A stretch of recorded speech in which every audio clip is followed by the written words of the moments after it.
gentlemen, and welcome to another fantastic weekend of Formula 1 racing here on the EGL Extreme Gaming League.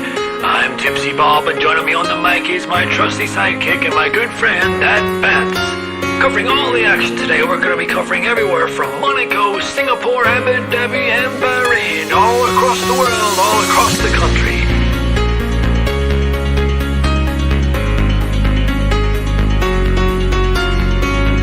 We have a full grid lined up, some of the best talent around the world.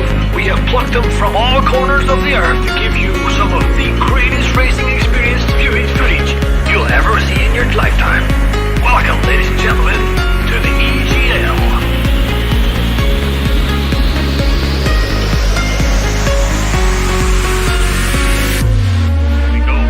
The cars are all lining up on the grid. They're all getting ready. The drivers will be focusing on their first corner. Are they going to take it? What are they going to do? Is it going to go deep? Are they going to go? Who knows? Let's break down and away we go!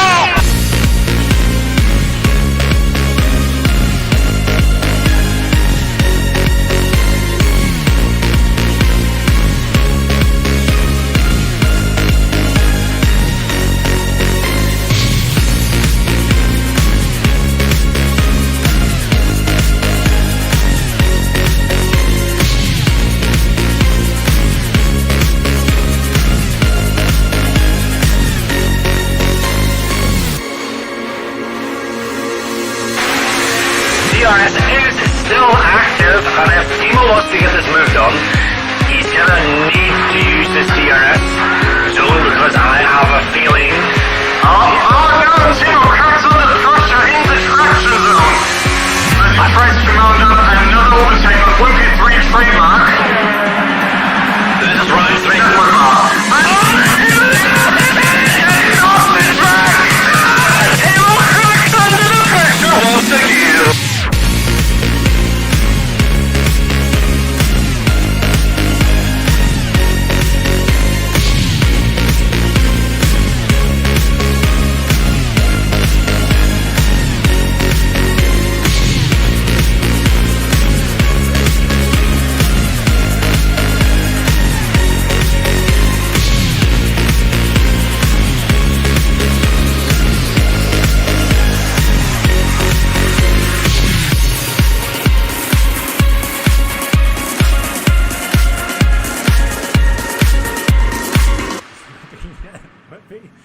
Timo are oh, it's the pit! Oh no!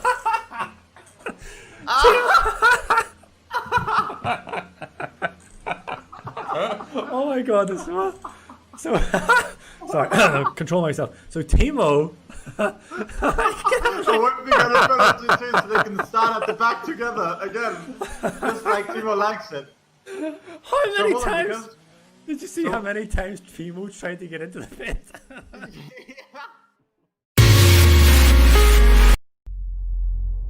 There's a storm brewing deep in the depths of the EGL. The aliens are restless. A challenge they seek once more.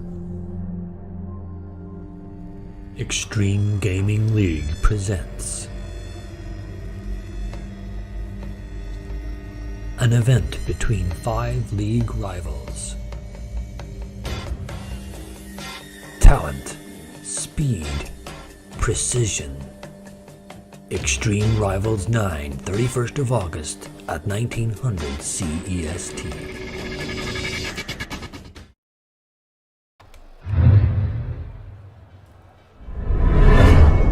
Deep in the depths of the EG.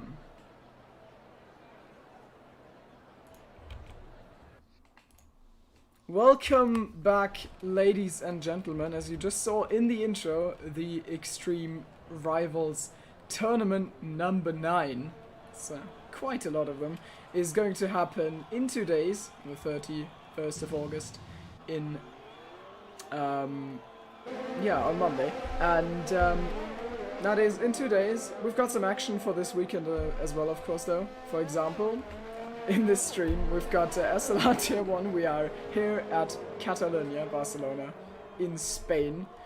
And it is the 6th round of the Tier 1 season. I am, as always, Timo, and unchanged with me is still from the swamps of Florida, Mr. Terra. Hello. Yeah, hello everyone. The small matter of SLR Tier 1 before we get EGL going on Monday. That's going to be a fun one, but I think for this race, I mean, Barcelona is one of those tracks where you're never particularly excited about Barcelona. It's a fixture, obviously, every single season, and the racing isn't always the best, but it's got some interesting aspects to it, particularly in the game rather than in real life. You don't have the dirty air being quite so bad, so overtaking is difficult, but certainly possible. And often tracks like that create the best sort of dynamic in the sense of, you don't have a situation where it's better to be behind than in front, so you get genuine battling all the way through the race, but also it's possible to overtake, so the order's not completely set. Yeah, we've talked about it in Zandvoort a lot, and I think it's a similar thing.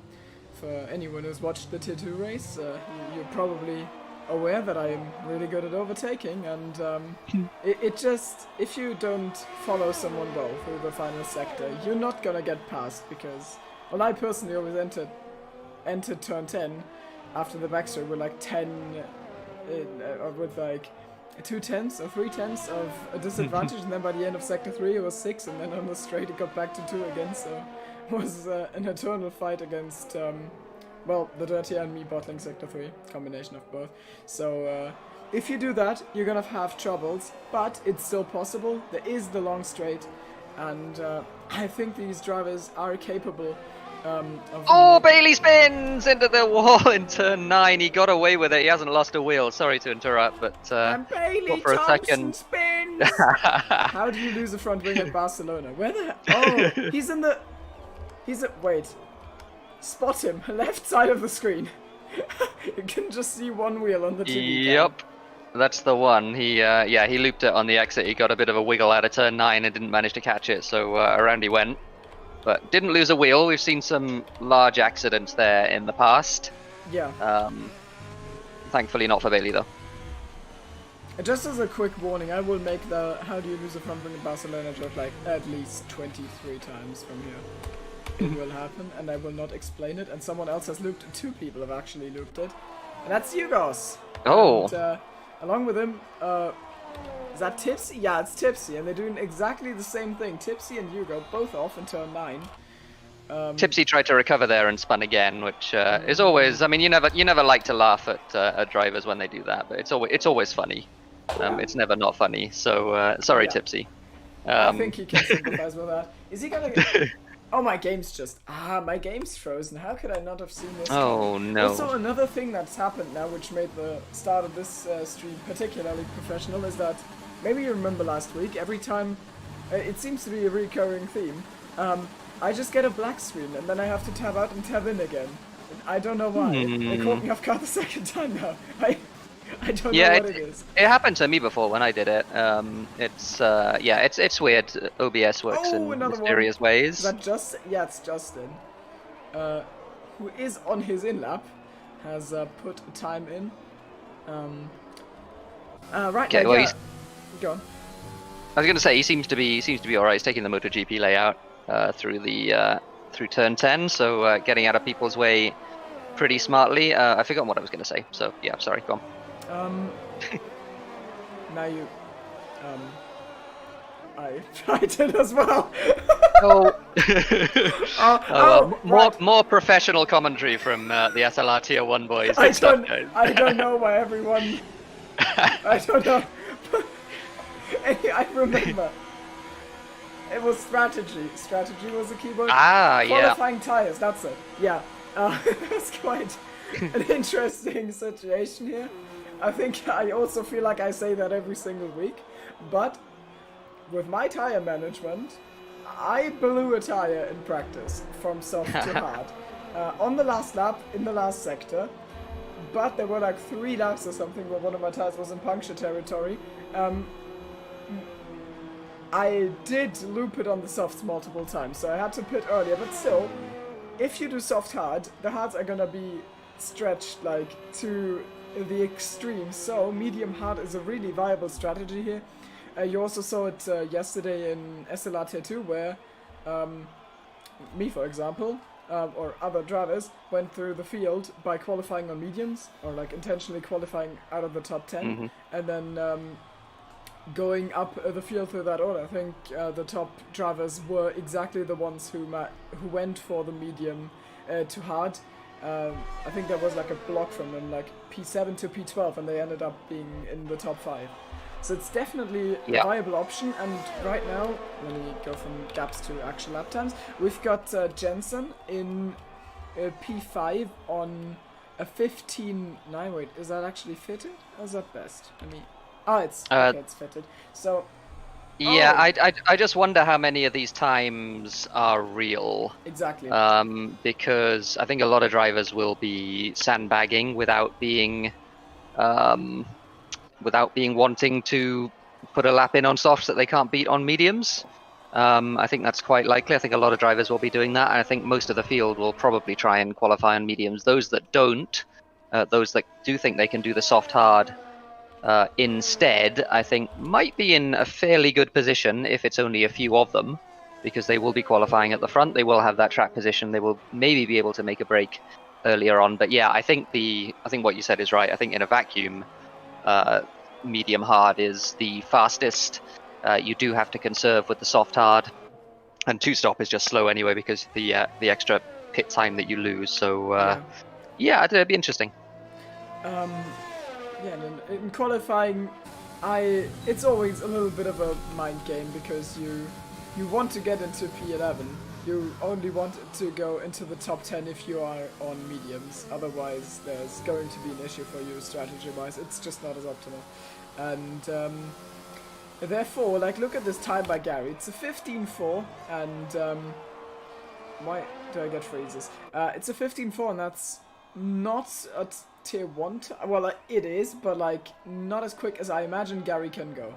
And the fact that he's now put mediums on, as you can see, and has gone out again, shows to me that he just thinks, okay, 15.4, decent time, is outside of the cutoff point, but will not be last. So therefore he brings himself into the position that as soon as by the end of the session everyone beats the 15.4, he either has put in a better medium time, or he is not absolutely last. He could land like 13th or 14th on that time. I assume that's the calculation.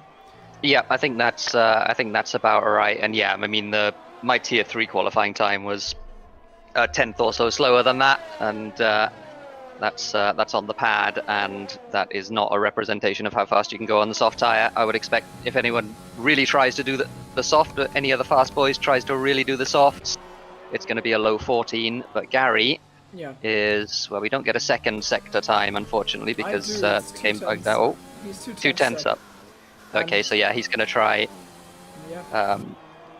I've talked to Hugos, and apart from the fact that he has very poor understanding of how midfielders think about their pace, he told me that he wouldn't do mediums if he didn't think he could do a 14 on them.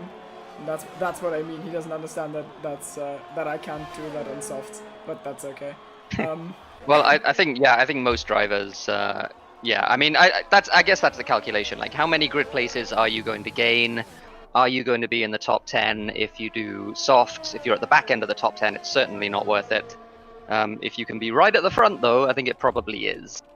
And I guess that's what Hugo's was getting at. If you can be right at the front on softs, then it's worth it. If you can't be right at the front on mediums, if there's a risk that you're going to qualify 8th, 9th, 10th on mediums, then it's worth not going for the mediums and going for the softs. Yeah, because then of course you need to. I mean, it's both one-stop strategies. So then the track position is valuable because it is Spain, and I think that it's like not super hard compared to other tracks to clear someone from your DRS. So DRS trains, when there's an actual pace difference, DRS trains do kind of stretch out, and sometimes they lose the links. It's not an eternal nightmare, but still, if someone ahead of you has DRS and you enter the main straight like 5/10 behind them, you're not gonna get past unless you unleash all of your battery and then you make a send. So track position will matter here, and that's probably what he was getting at. And therefore, Gary is in a decent position, 15.2. Is provisional pole right now. I wonder if he's gonna drive out again on the same set of tires or not. I don't know. I would expect him to drive out on softs at the end of the session to beat it if he needs to. Yeah. That would be my expectation. I think that is going to be beaten by a lot of the drivers on mediums as Jensen crosses the line and does another 15.2. That's on the mediums as well. But I would expect a lot of drivers to be at least knocking on the door of the 14s, and someone like Hugo is going to be, I think, well into the 14s on the soft tire. It does put pressure on, though. Like, it is effectively a one-shot qualifying at that point for someone like Hugo, and if he invalidates, I mean, I guess he'll get 2 goes at it if he does the conservative thing and goes out with 5 laps of fuel. But if you invalidate, then you're starting right at the back of the grid, and that's a big risk. Yeah, to Sonny in chat, they are sandbagging because no one wants to go into the top 10 on softs. They all want to be either outside of the top 10 or on mediums in the top 10. Or at the very front on softs. So that's why everyone's so slow. They could go faster. Hi to everyone in chat, by the way. Bailey says that he wants to have some fun, so he's starting at the back. So it'll be fun to watch Bailey come through from the back of the grid. Yeah, I think he made that decision after that turn 9 accident, but who am I to judge? Yeah, he did. So I wonder how that's going to work out. And yeah, Sonny says he was the real winner of quali in tier 2, P11, perfect spot. And then he got and then he got mugged because he was shoved onto the grass. It happens. Yeah. But I mean, the other thing is that we should mention is that the possibility of a safety car is certainly very present. We had 2 of them in tier 3. And that throws everything into disarray. If that happens, that means that the 2-stopper is suddenly the strategy that you want to be on just because of the flexibility. It gives you the most flexibility to do whatever you want in the safety car period, either to stay out or to pit for appropriate tires. So yeah, I don't know. Bailey asking if you should start on hards. Well, Yeah, I could do. If you're at a position at the back of the grid, that's a good thing to do. He could stick to the grid and try to follow all the medium runners, because I expect there's going to be a lot of medium runners. He could follow them, and then in the second stint he will make his moves. But then again, that probably glues him to the end of the grid for the entire first stint. And I don't know. Yeah. I think he's quick enough that he could go through the field on mediums. I would go on mediums. There you go. The commentator's helping drivers. That's totally what my job is. Our first real lap time, by the way, I think from WoW, a 15:0 on the mediums, and that will stick. I think that was his second flying lap on those medium tires, and he doesn't have fuel for another one, so he's going to be pitting. Yeah. Also tire wear. He's got 3 laps on those mediums. Not that it matters too much. Pitting lap is like lap 16 or something. Well, you can get away with lap 16. I think 15 is optimal, or 14, depending on what the cars around you do. Yeah. But that's sort of the pit window. And he's got like 1 or 2 laps more on the tires than everyone else. So maybe he needs to pit earlier, but that also enables the undercut. Yeah, yeah. It really doesn't matter a huge amount, the extra lap or so on the tires. Astro Boys is also fueled for 2 flying laps. It's nice being able to see the amount of fuel they have in the cockpit. Hold up, what? There's the little number, yeah, the little no, the little number next to the lap number, or below the lap number rather, is the amount of fuel that they have in laps. So you can see exactly how much fuel What? they have from that. You're talking a different language. What? All right, so you look on the steering wheel, right? Cockpit steering wheel. Danny Kofast, steering wheel. 15:0. Okay. Cockpit steering wheel. You see the speed? It goes up. Yeah. Below but that, you got that's some numbers. Like 2.8 for Danny. Yep, exactly. That's right. That's the number of laps You he have has. your 4K monitor, right? Or your... I do. Yeah, I can't properly. I see it went Well, down to you told me it was 2.7. 2.8. Yeah, exactly. Yeah. There you Well, go. I was guessing real hard. Okay, it could have been like 2.0 or anything, or 2.6.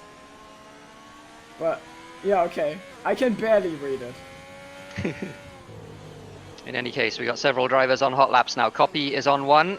Hugo is also on 1 in turn 1 now, and Yeah, he needs to Hugo. know that. Yeah, he really does. He's got Let's watch 2 flying laps, I think. That's all he's going to be able to do. Yeah. Told me he doesn't want to do the second one, but he will do if his position is too bad as we watch him. First sector is done, and now it goes downhill. He locks his left up a little bit. This corner I don't think is too bad if you miss the apex. It happens. Then you go down the hill and then fast. Oh, has he abandoned? He has abandoned. Yep, he has abandoned. He Copy wants a is on a point. fast one, 9/10 up on his 15:8 lap time, so this could be a good lap time from Copy. I don't know how the mediums are going to compare to the softs in the final sector, but this could be our first 1:14 of the session out of the final corner. And he goes onto the front row, Oof. but not the Wow. top step. So that's a very good time from him, but it isn't enough for provisional pole position. Let's see what Yugos is doing, because Yugos is very fast. He is currently leading the standings for Williams, and he will try to get himself somewhere else than P17. He certainly can go quicker than a 18.5. So he almost takes half the car off the track there into turn 1, really clean through there. Now almost, well, completely flat through turn 3, cuts tight in the end. And turn 4, he will run the car wide. And is that an action? Yeah, that's a purple sector 1 from Hugo. And this time Yeah, I he think keeps it it is. closer, so that is faster than last time. Of course, missing the apex isn't as fast as hitting it, but it's not a drama in that corner. This wasn't, yeah, I don't think that was particularly amazing. Going up the Oh, hill he now missed the needs- apex at 9. Yeah, needs to keep the foot in, so a little bit scruffy, but he has no other choice than to put this in. Brake at the 100 and put it to the apex. Keeping the car Danny on with a balance. 14.8 with his second Alright. flying lap. Really good lap from him. And he just needs to accelerate out of that, and he's got the chicane ahead of himself. Needs to get as close to those sausage curbs as he can without unsettling the car, get the power down on the curb. I think that was a decent lap with some mistakes. The question is it enough for P1? It is! Wow. By 0.3 of a second. 14.5 on mediums. That is a very, very good lap from Hugo. He is on pole and then some. Wow has gone. Oh, in fact, Wow set that a while ago. He was P4. So Icewind P5. Gary still on those medium tires. P6. Jensen in P7 on those mediums. He is not going to set a lap, I don't think, here. In fact, yeah, he's slow to a crawl. So a couple of drivers did get caught out in the top 10 on the soft tires. Light Cruiser and Justin are both going to be starting on the soft tires, and that's very bad news for them because they are 7th and 8th. Julian says he wants to be thrown out of the top 10, and Astro is the last one on the lap, so it is gonna come down to this. Astro needs to improve by a little more than 2/10, and he does not, so it's the Mercedes boys in 11 and 12, Julian P10. That's that. That's your qualifying. 2 drivers not setting a time. Ransom Bailey. 2 Renaults at the back. Actually, we've got some pretty grouped teams looking at the back. Yeah, it's like the real F1 qualifying, isn't it? With all the Ferrari engines together at the back of the grid. Yeah, and all the Renault engines. Look at the Red Bull and the Renault. Ha ha ha ha ha. Ha, and even a McLaren. It's okay.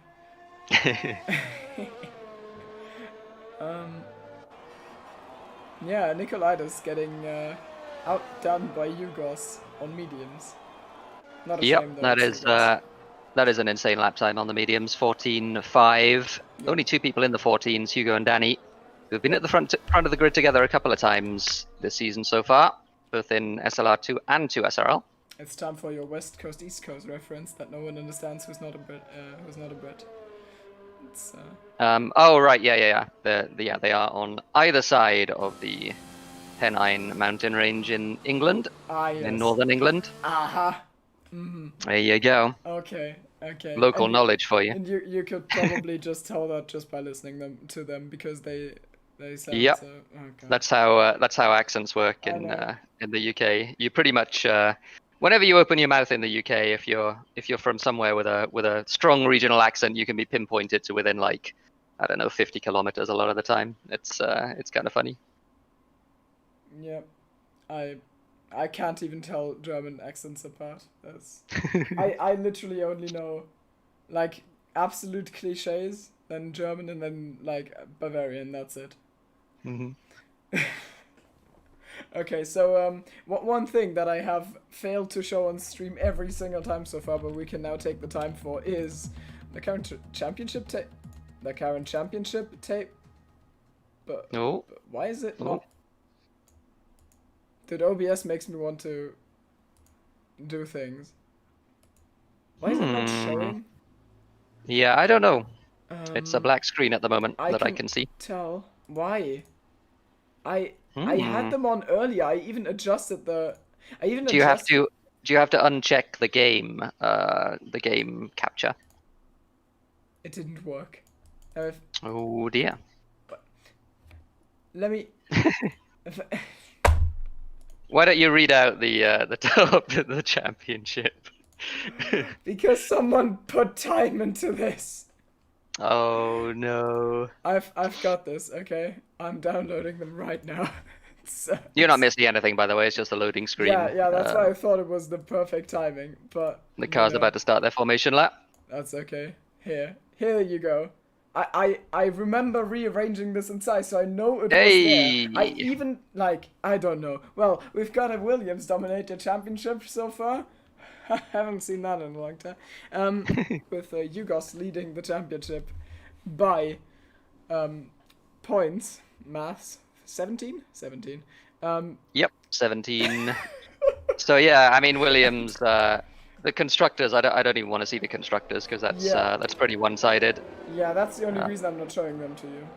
I totally haven't. Well, and then the following car is WoW, who has done pretty well last week on 59 points. So he's 7 points down on Copy. A little bit more on Yugos. It's 24. See, I can do math. That's probably wrong or something. So he's there in the AlphaTauri. Pretorius, starting from P12. He's a little bit on and off. I mean, he did win last week, didn't he? So that's where 25 of his points come from. More than half of them. Danny, who's on the front row, is in P5. Gary, 40 points. Jensen, Justin, and then barely squeezing in our tier 4 special guest is Iceman. And then after him, Mike Cruz. I mean, for tier 4 driver, being in the top half is pretty insane. So yeah, and also qualifying 6th on mediums in tier 1 is pretty good for a tier 4 driver. So good stuff from Icewind. Yeah. Flying that flag. Just a note on tyres. We got a bunch of cars at the back. The cars finishing their formation lap now. We got a bunch of cars at the back starting on hards. Pretorius in P12, Triton P15, and then the 3 cars right at the back of the grid, NJJ, Bantz, and Bailey are all on hard tires. So let's look at the start. We've got Yugos at the outside, right behind him. It is his teammate, but alongside him is in the red car, the Ferrari, some might call it. This is real life reverse. We've got Williams and Ferrari being the fastest. This is incredible. The comedy doesn't stop. And I wonder if Danny's going to be able to maybe make a move into turn 1. He has got the inside line. You can fight through the first corners. You can even crash with your teammate if you are Nico Rosberg and Lewis Hamilton. So Spain starts usually great. We're already on lap 2, even though no one has ever... This has been a long hold. Something's going wrong here. Yeah, and we're apparently on lap... Yeah, I mean, it's the timing tower bug, Yeah, I know but the race should have started by now. Yeah. I don't know Cold what's tires, happening. Everyone. I'm guessing, yeah, it's going to be very cold tires. That's going to be one of the effects here at the, certainly all the way down the grid. They're going to be cold tires, especially at the front. Well, that's I amazing. guess somebody's holding up the lobby. I don't know what the situation is. We'll see. We've had this a couple of times in the past, and it's eventually fixed itself, I think, every time. Yeah. So we'll just keep across it for the time being. I could probably guarantee it starting right away if I just stood up now and got some water. And it would just instantly go to spite me. I'll do that. I'll keep the camera on Hugos and you do your thing. Goodbye. Okay, sounds good. All right. Timo's gone to get some water. Just kidding. So, That was a yep, joke. it's, That was a joke. it says... Okay. I am not that insane. Migrating host. So I think that's probably a good sign. I have migrating host on my I screen. don't. You don't. So I don't know. Oh, now I've got it. Aren't you? Danny, my game has crashed. Okay. Same. Okay. Well then, that's good stuff. So we're gonna try and get back in ASAP. I have to assume that the lobby has crashed. I don't know. Maybe it hasn't. Maybe the race has started I really hope. without us. I really hope that this happens in esports as soon as possible, so they finally care enough to fix it. That's my personal hope. All right, I'm trying to join on somebody, and I cannot. There is no option to join game. So, oh no.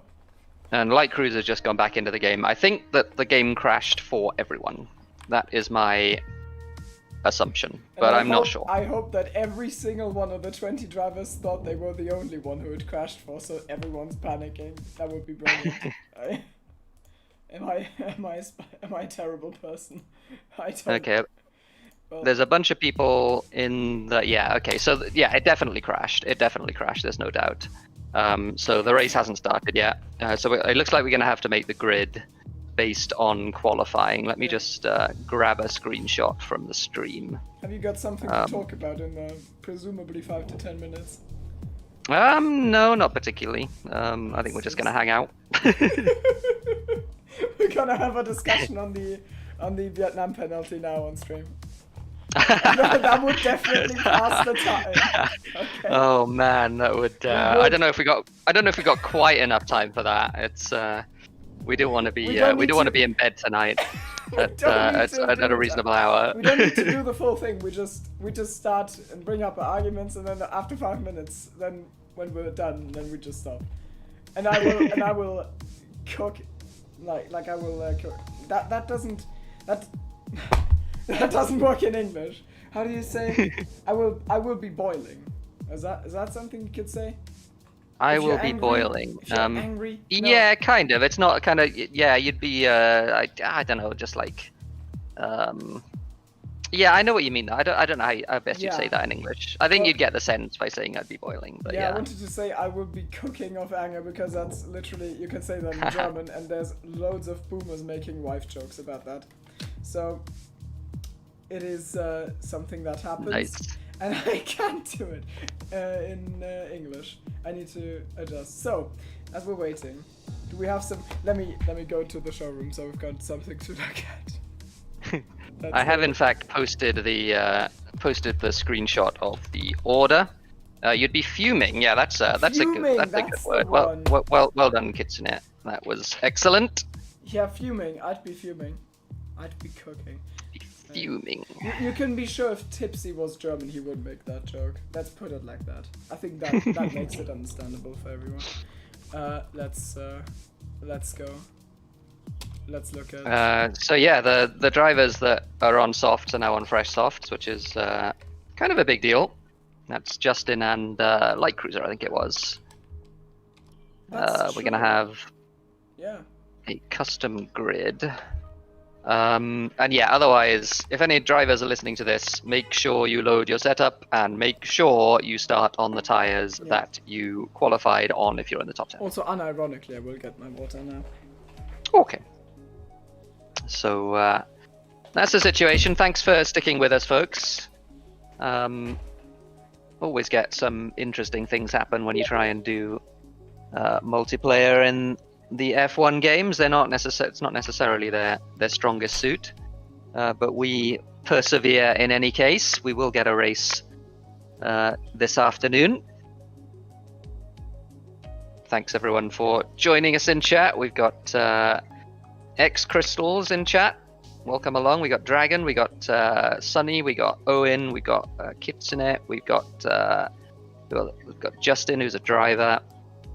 Ethan Sol, welcome along. Who's commentating? I am Terra Incognita, and alongside me, the amiable voice you hear occasionally is Mr. Timo Braun, to give him his proper German pronunciation.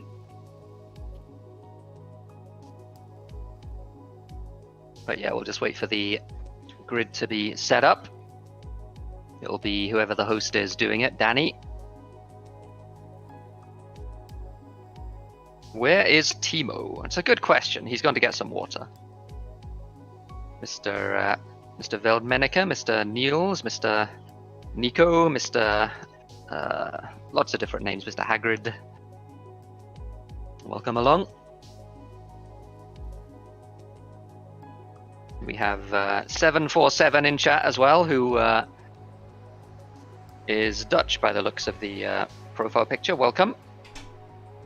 Please, I can't see Ferrari. Yeah, that's were you watching Q3? That might be why.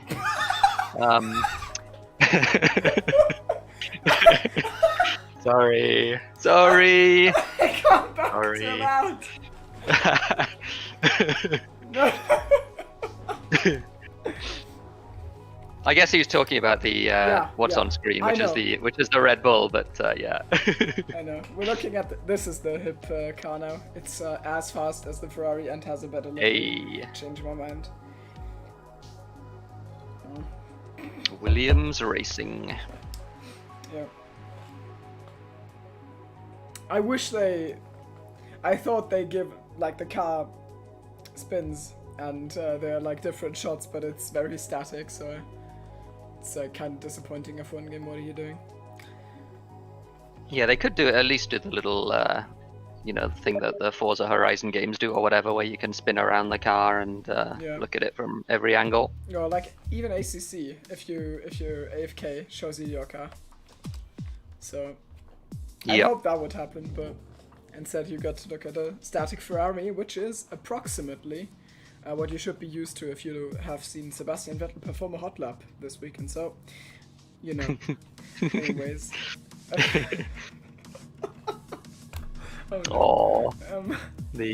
It's just a little bit too easy. It's like we'll go like easy on Ferrari at some point. Like qualifying ahead of a Ferrari. Oh no. All right, we're almost there, I think. I don't know how much of the grid has been set up. I can't see exactly anywhere, but Danny is busy doing it. It all has to be done manually, so it takes a little while. Yep. Oh, by the way, X Crystals, do you want to apologize to Timo for taking out the brake markers in qualifying yesterday? He was very upset that you took out the brake markers trying to get out of his way. It was better than not getting out of my way. It just really put me off. I have these panic moments as well.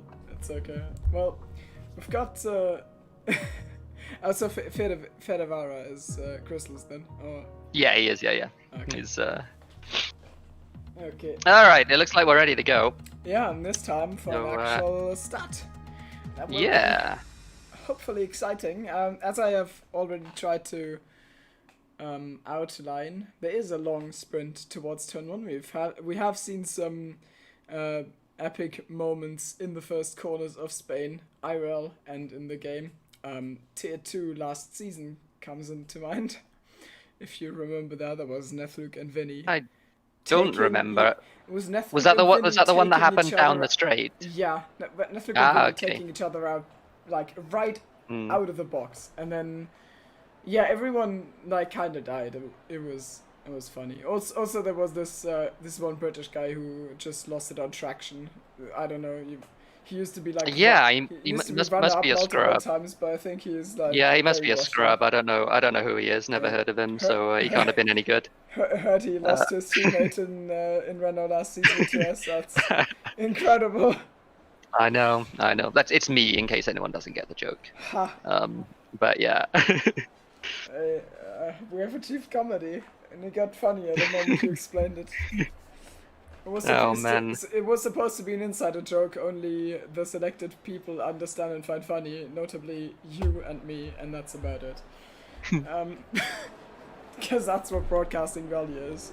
The Hey, it's if the yeah, I mean, commentators you know, like the jokes, it is funny, okay? yeah, objectively, absolutely. We are we're judge, jury, and in some cases executioner about the jokes. Yeah. So yeah, it's that was the most chilled lobby restart ever, says Mr. Ocean Chief. Go It SLR. went really Yeah, quick.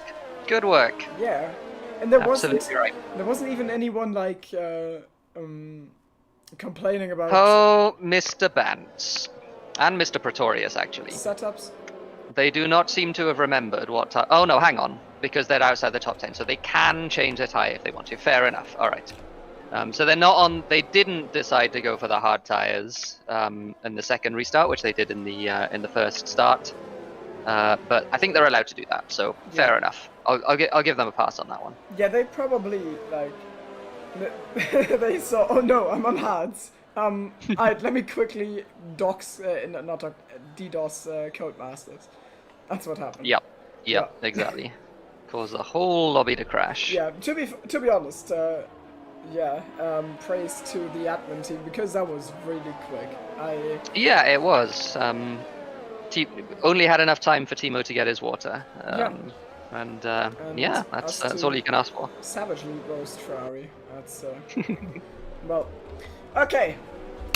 Second try of the day to get across the start-finish line for the first time in race pace. For all 20 of these drivers, who hopefully all remember to load their setups. We will see if someone gets absolutely swamped on the straight. Then they actually 5-6 is probably not too. Is actually. Not I was going too to say, high. yeah, they're probably doing the swamping down the straight. Yeah. If they've not loaded a setup, but the issue is they'll be many seconds slower in the corners, so wouldn't recommend that. Yeah. So let's hope this start goes well.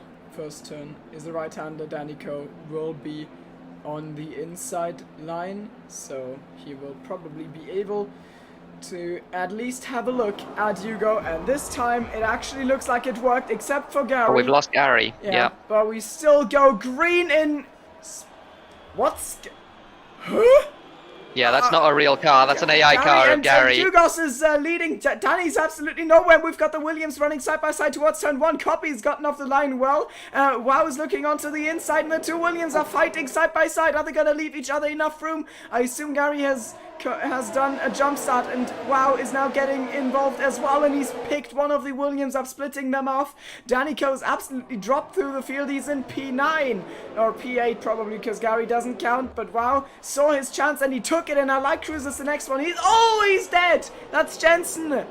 Jensen is out, and Gary's also off track. This is so messy. We've got Light Cruise and Justin going through the field on softs. We've got Iceman picking up some places. Gary's sorted into the field now. People are slow. There's some sort of a safety car. car? I don't see I don't see a. Yeah, I don't see it, but it's obviously what's happening. It's either a VSC or a full SC. Not exactly sure. The notable thing that happened at the front, though, the two Williams swapped places. Hugo is P3. He got swamped at the start. He almost got overtaken by Light Cruiser as well in turn 4, but managed to defend. Are we racing again? We might be. No, we're not yet. So this is either a... I mean, it has to be a VSC, right? There's no... there's no way it's anything else. Why? I mean, there's a... Because I don't see a safety car, so I think... True. I think it's a VSC. I don't expect anyone to pit. Obviously, it's lap 1.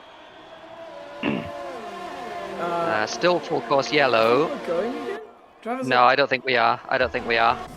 Now we're green. Now we're green, and we lost Hugo. As Hugo, as Bailey retired. Copy is gone. Copy's gone. Hugo's still there. Hugo's in P2 now. Copy is somehow in P7, so he's not in the lead anymore. Don't know why. That's not what I see at all. We see very different things. Don't know whose is right. What? He is not there on the timing to... You know, I mean, okay, so Copy leads from... Yeah, wow. we're pretty sure. I'm pretty sure it's at least fixed like visually on the screen now. So yeah, Copy leads. Wow, Hugo third, Light Cruiser all over the back of the Williams in P4. Justin as well in P5. So Light Cruiser's going to be looking on those soft tires. He almost lost it out of turn 8. He's both ready. We're trying our best here, folks, but it's not an easy one. Not an easy one to commentate. Irritating a little. Into turn 10, nobody making a move, and we lost 3 cars. We lost Bance, we lost Bailey, and we've lost Jensen. So not exactly sure what has happened. And yeah, Bance says VSC behavior was Paralympics ready. So not exactly sure what's happened. But to quote Bance from the pre-game lobby in voice chat, me do nothing from an SLR race. Huh? So crossing the line to start lap 3 then. DRS will be enabled this lap. Hugo is losing out in a straight line here to Light Cruiser. He's going to have to defend on the inside of turn 1, and Light Cruiser trying to sell the dummy there on the inside of 1. Maybe go to warning. Sonny asked yeah, for I think a you remake, might have. but I don't think I want to. I don't care. Yeah, I don't know if we can do a second remake, having just lost a couple of drivers. And running wide as well. And he's going to have to defend now from Hugo, who's going to try and go around the outside of turn 5. Hugo looks like he's got the high ground, and he's going to get the place, I think. So 2 Williams is now 1 and 2. Wow, making an uncharacteristic mistake there. Unforced and spinning his Light Cruiser on the soft tyres. And into the inside wall on the exit of turn 8. And that's the mistake that he definitely won't have wanted to make. Behind Wow, trying to push hard on the softs. And he's looped it. And that pretty heavily compromises his race. Yeah, so that's how quick it can go. I found personally, that's also a reason I wanted to go medium hard. I was sliding a lot on those softs. They seem really unstable. Normally they should be grippy, but I found like mediums weren't as quick, but they were stable. And on softs exactly that can happen. And it did, and now Wow is going to use his DRS to attack Hugo into turn 1, and it is an absolute send. Yao breaks him. Might he go deep? No, he doesn't. Places his car in the middle of the road, and he is through. But maybe Hugos can come back at him. No, he can't. Gap is too big. So Wow, actually faster than Hugo for now, it seems like. And can't make any definitive statements yet, but it looks like he's got some decent pace. Yeah, absolutely. Bance gets a 5-second penalty for speeding in the pit lane. Bance is retired. That's a weird one. Yeah, that's a weird one. Not exactly sure what's going on with this lobby, but we'll do our best. Like I said, Justin now coming under a little bit of pressure from Icewind behind, trying to go from tier 4 to P4 in that Alfa Romeo. He's gonna have a he's not gonna have a look, in fact, down the inside into turn 10, but he's right on the back of Justin. He's almost pushing that Haas around sector 3. Really wants to get past there. These softs are not too quick. They die off really quick compared to the medium tires. So if he doesn't have it by now, he should, like, in a few laps have the grip advantage. But it is enough. He was able to stick really close to that first sector. Justin's going to lose another place here to Gary as well, I think, because he's not got DRS. Maybe not. Those are slipstream. Maybe enough for Justin. Oh, Justin with a second move there back to the outside. He is overtaken by Gary, and he might lose the place to Danny as well, and that Ferrari is going to go around the outside. Yeah, if Danny boosts here, I think he can carry it. Yeah, he does. And so Justin drops to P7. That was a quick fall from P4 for him, tumbles down the order because he got caught off guard once, and that's how it goes. Gary with a little bit of a mistake, but Danny unable to do anything about it. So. Yep. So sorry if anything happened there. There was stuff happening in the room, so I had to mute for a second. But up front, we have wow, all over the bat now of Copy and Hugo as well, keeping a watching brief. So those three breaking away. Icewind trying to catch. Icewind almost out of battery though. The other three up front have nearly full batteries between them. But Icewind has gotten himself DRS, so that will have been worth it as far as Icewind is concerned. I wonder if Hugo's is close enough to think about a move. He doesn't have to use battery, so he's using it. Yeah, I mean it's just sort of dicey at this point. I'm surprised Wow went for it the lap before. I guess he was so close to Hugo that he could afford to make that move. Hugo getting a little bit out of shape there in turn 2. Is this I think Astrid just made a move on Justin. Showing that that's right. And Danny has also made a move on Gary, so we missed both of those down the front straight. So watching the lead group, but it's now a lead 4, and Icewind presumably will be able to stay with these guys, having gotten his way past the soft-tired Justin, and now he's in a pretty good position. He's going to check his warnings. Wow has picked up one warning. Oh, in fact, Icewind has a penalty already on lap 5. 3 warnings though, so it might be a bugged one. I don't know. Julian gets a penalty as well. He's in P10. Oh, I can't see that. Oh, you can't see the penalties. All right, I'll try and keep you across the penalties then. Icewind has one at the moment. He's the only one of the leaders to have one. Okay, but he's hanging on to the leaders fairly well. Now we've got ourselves a little DRS situation going on here. But I think in this train, being P1 is actually not too bad, because you can actually defend your position here on this track. Yeah, you can. It's they're all bunched up now. Oh, Wow, Justin's, very close to the back of Copy. Happening to Justin? He's just dropped 2 places to Julian and Bryce, who are still fighting side by side for this. So this is and now there goes Pretorius. He's lost so many spaces. That's 7. I think he's gone down soft 7 tires. Soft tires, not good. They are, I mean, he started 8th, but he was much higher than that after the start, so he's fallen down quite a lot. So he's going to have to probably keep those on. If he is one-stopping, which I would assume he is, he's going to have to keep those on for another 2 laps. Sonny saying something insane in chat. Let's race on F from 2019 again. No, sorry, I like downforce. Let's not. Yeah, it is a lot like the driving is certainly a lot better in 2020. I think. I don't think there's any doubt about that. Even on the pad. Even on the pad, absolutely. Yeah. It's so the front 4 broken away. At end of lap 7, we got a 1.4 second-ish gap to Danny behind, and Danny has very nearly dropped Gary out of DRS, and in fact he has dropped Gary out of DRS. It was very close between the two of them.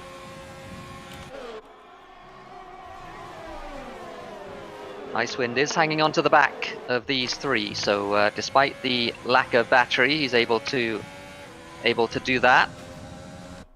I think WoW is the quickest car out of those at the moment. Tipsy and Light Cruise are fighting down the order, and there goes, oh wow, Light Cruise almost goes round. He hooks his tire with Tipsy there as he does a brilliant half commit. Never seen that before. And is that Fox trying to get himself involved? Light Cruiser is of course struggling hard now, but he might still be able to pick Tipsy up. And like this is the train behind Justin as Light Cruiser tries to hang it around the outside. That's not gonna work. Oh, is it? Oh, it is. Ay. Oh, nicely done. And Tipsy squeezed on, and he actually gets it done. And I expect that Fox will also go through. So yeah, that's the battle group. That is 7 seconds adrift from Justin. Which is who is almost in the train that basically encapsulates the entire midfield. So yeah, and Justin getting himself a penalty as well. I'm pretty sure I just saw. Yeah, in fact, that's a penalty for WoW last lap that I missed. I don't know whether I saw it, but certainly. No, yeah, the notifications are some way behind. I don't know. I don't know if we're going to get consistent notifications, but WoW is certainly getting some warnings. He's racking them up right now. I'm pretty sure I just saw him get another one in turn 1. Yeah, I thought so too. I checked Race Director and it didn't show it, but I'm pretty sure it was, so maybe it'll show up later. Seems to be his Achilles heel. Yeah, absolutely. And just to check on some other people as well. Hugo has 1 warning so far. Copy has no warning so far. Icewind with that 1 penalty, but there's a question mark about that because it was 3 warnings on the same lap, and we've seen that before be a bug. WoW, though, closer than he's been for a little while to the back of that Williams in front of him as they enter Sector 3. We're getting towards the sort of time where they're going to start to be thinking about pit stops. Lap sort of, I would say lap 11 or 12 is when the pit window opens realistically for the medium hard strategy. You can see how much he's pushing by how sideways he got there, and that's exactly the phenomenon I meant. He dropped some time in that 3rd sector. I don't think Copy has used battery, and now WoW, no, he doesn't get greedy because he got really close there. And I think with battery he could have gotten that done. Yeah, he probably could have. I mean, there's no real reason to at this point. Copy is using his battery more than WoW is. Justin Copy now on 40% as Justin does pit for those hards, I would think.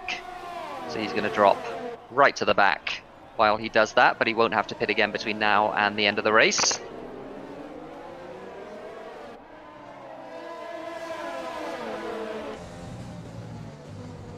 Yeah, the front 4 all circulating, and Icewind has managed to charge that battery as well, so good stuff from Icewind, showing some really good pace here in the Alpha Tauri, staying with the leaders. You guys might have gotten one there going wide in turn 9, if I might be wrong about that. It's easy to do. Yeah, if you run wide in turn 9, usually that is a warning. It was in fact a warning, so Hugo now on 2 warnings, Copy still on none, Icewind on 4, but again, question marks. Oh, wow. I wonder if you can do that. And wait, Pretorius. Oh, side by side are Bryce, Evolution, and Julian. And considering the fact that Pretorius has passed Julian in Sector 3, something has probably happened to Julian. Julian, before the race, told us that he was that he actually did some practice and he wants to get a top 8, and he just dropped out of the top 8, so he will have motivation to try and get it himself back in. There, he's fighting with Bryce for tooth and nail, and he doesn't really leave him space down the inside. And they rub a little bit of wheels, but both of them actually keep it on track. That was that ended up being a lot like it ended a lot less violent than I expected it to. Yeah, I thought with the touch in turn 2 that Bryce was going to be sent around for sure, but he wasn't, so that's good. We have a situation now. Danny has quietly been lurking there at the back of this little battle group, and he is very close to being in DRS range of the front 4. And in fact, he now is, because Icewind made a small mistake there in the hairpin. As Tipsy gets himself 3 seconds.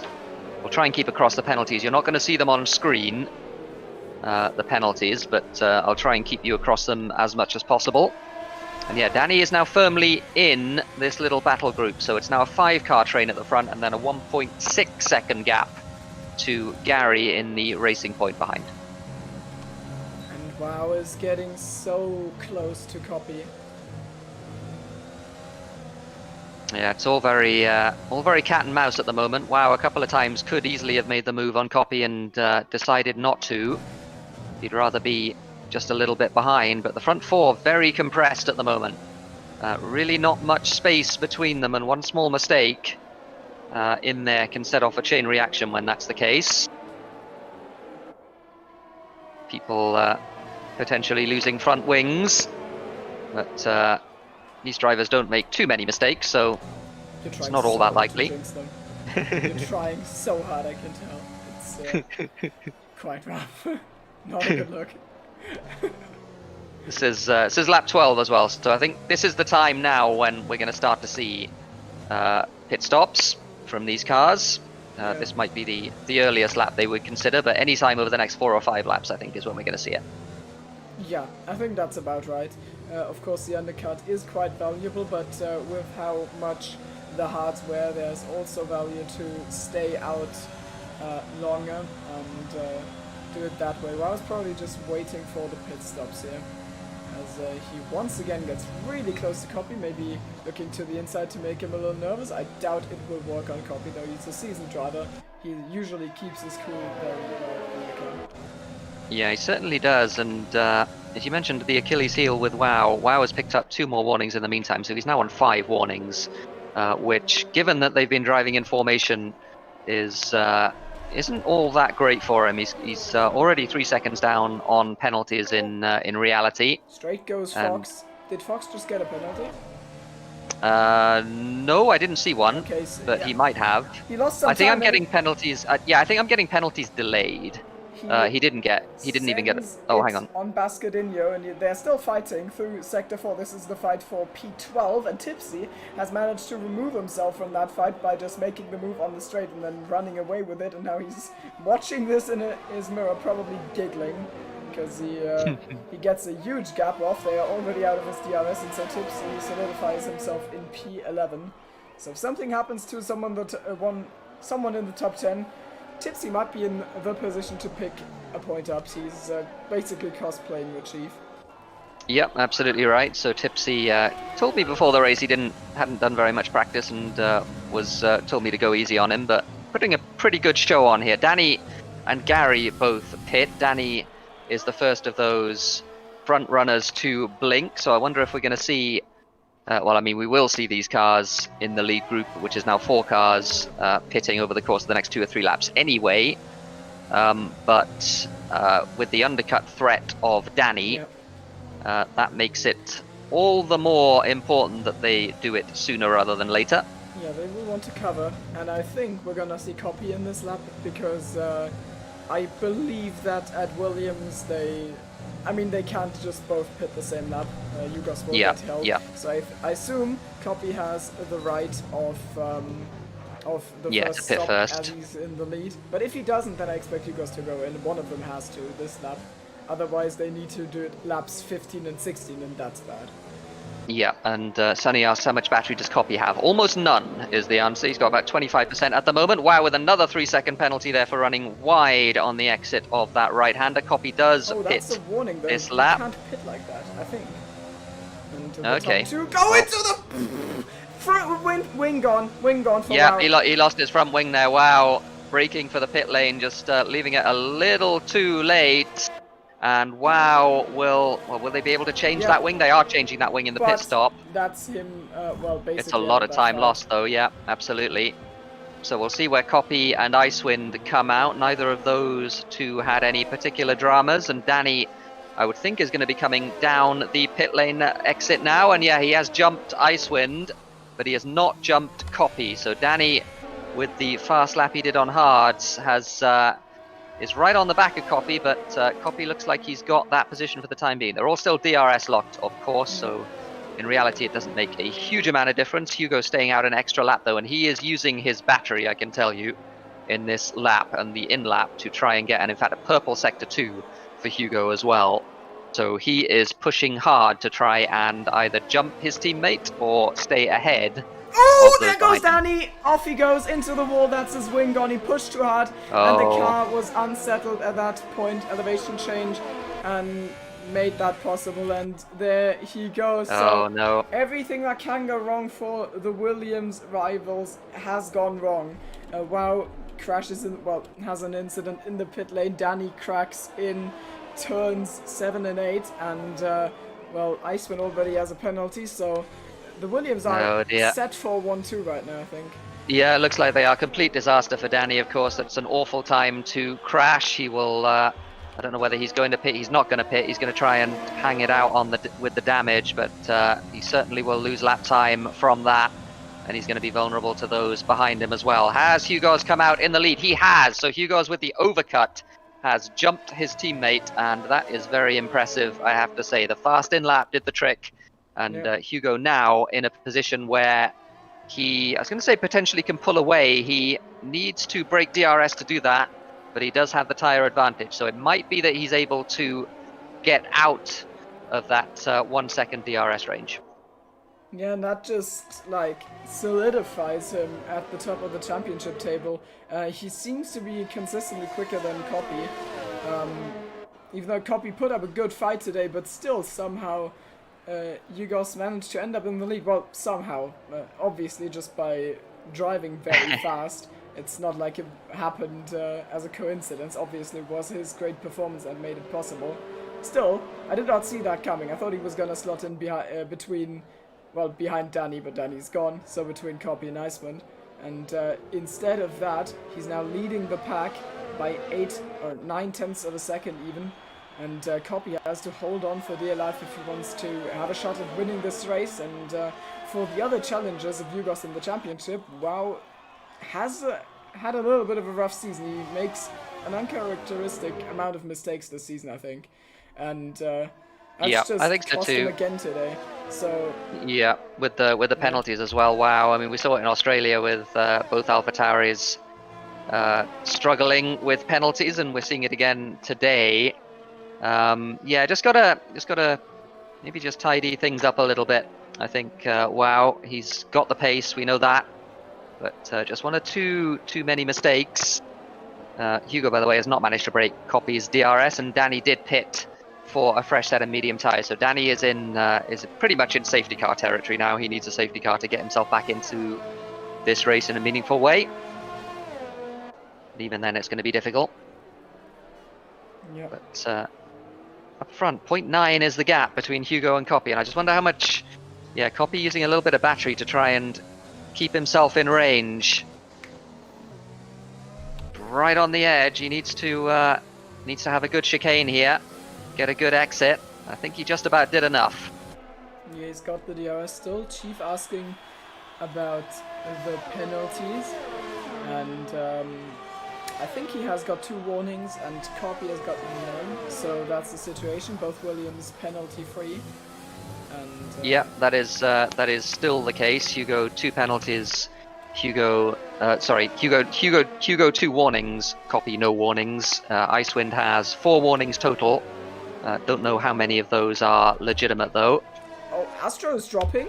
Astro is dropping. Astro spun. I was gonna comment on the fact how Astro is in a really good position, and how he is now ahead of WoW. And actually, let's watch Julian and Pretorius fighting it out. I think Julian just made the pass on him, or he defended. But nonetheless, like no matter what, he's in P6, net P7, net P6. As soon as Triton heads into the pit lane, so WoW is now up to P5. But 5 seconds, or 4.3 seconds rather, off of Gary, and he is 2 seconds off of Iceman, so that's how much he lost, and he will have to fight so hard to get himself back onto the podium, especially with the amount of penalties that are going to destroy his results, even more so. WoW, currently P3 in the championship, with another race that he will not look at fondly. Yeah, absolutely right. Copy has lost DRS up front. He was just barely out of the 1 second window there, so he's used a bunch of battery to get closer again down the straight, and also to defend from Icewind, which he had to do. Yeah, a couple of things, and yeah, Julian impressive, says Nathan. Absolutely right. Julian having a very good race, as you mentioned. He said he'd done some practice. Certainly it's showing at the moment. Copy is really struggling to stay in that DRS of Hugo. Hugo with a little bit more pace anyway, I think, and he's also got 1 lap younger tyres, so I just wonder if it's a matter of time before he manages to break away there properly. And yeah, the gap now 1.2, so this isn't looking good, particularly for Copy, in terms of winning this race at least.